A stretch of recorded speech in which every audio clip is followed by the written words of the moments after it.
I mean, that's the thing I respect the most out of him is his approachability. Mm-hmm. For being a legend of the game, he's one of the most approachable guys you'll ever meet.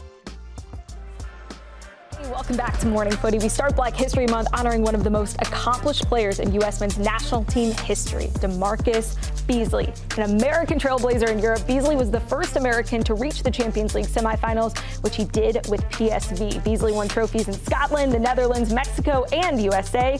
The Hall of Famer made history in 2014 as the first USMNT player to play in 4 World Cups. An absolute legend of the game. Lahoud, how would you measure DaMarcus Beasley's impact? For me, he's a player that doesn't get enough credit. He doesn't get enough respect for what he's done for U.S. men's national team, especially in the modern era. And DaMarcus is, I think, maybe 5 years older than me, but to watch him in Landon, and him in particular, especially as a black athlete growing up in America, that gave me something I wanted to model at the highest level. The fearlessness he had in that World Cup. I know everyone looked at Landon, and rightfully so. Landon Donovan's one of the greatest players ever in U.S. soccer history, but DaMarcus Beasley is up there alongside Clint and Landon for me.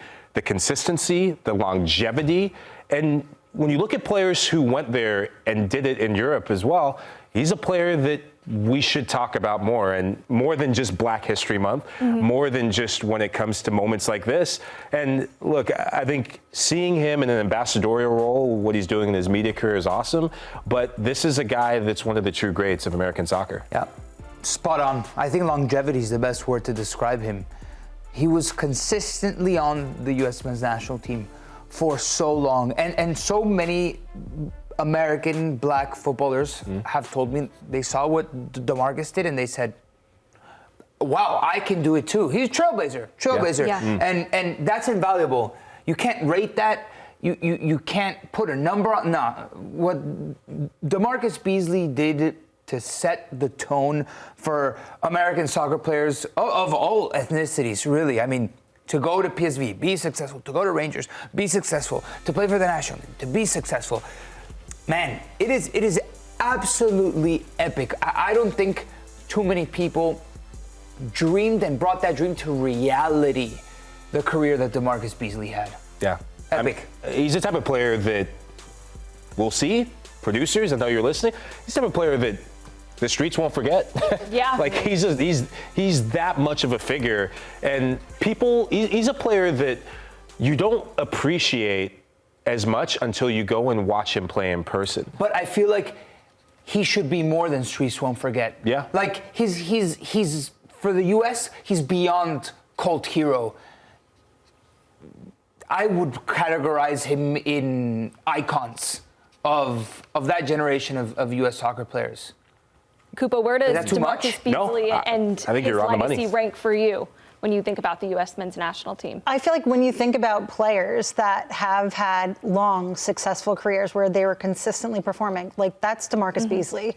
I also think it's sort of jarring to be at this juncture in 2025 and you look back and when you want to honor players for Black History Month, we so often see these graphics come up for U.S. soccer and otherwise, and the fact that we can fit all of those players on a single graphic speaks volumes to their tenacity, their hard work, their talent to get to where they are. So when you talk about a DaMarcus Beasley, you need to also add that context. Yeah, and Lahoud, you touched on it, the doors that maybe he doesn't even fully realize that he opened for so many young kids that see him and think that could be me, young black kids in the U.S. who look to him and what he did as a way in. Yeah, let's not forget, this is a guy that is a direct product of the U.S. soccer system, Project 40, and that was just before my time, but it was close enough to be impacted by that.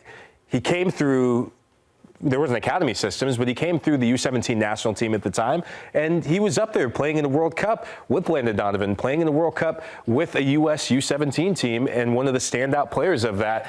But the players that I've played with, the players that I played against, his hospitality, his leadership behind the cameras, and I actually got a chance to talk with him when he retired. We bumped into each other at the airport, and he was such a low-key figure that just enjoyed the game.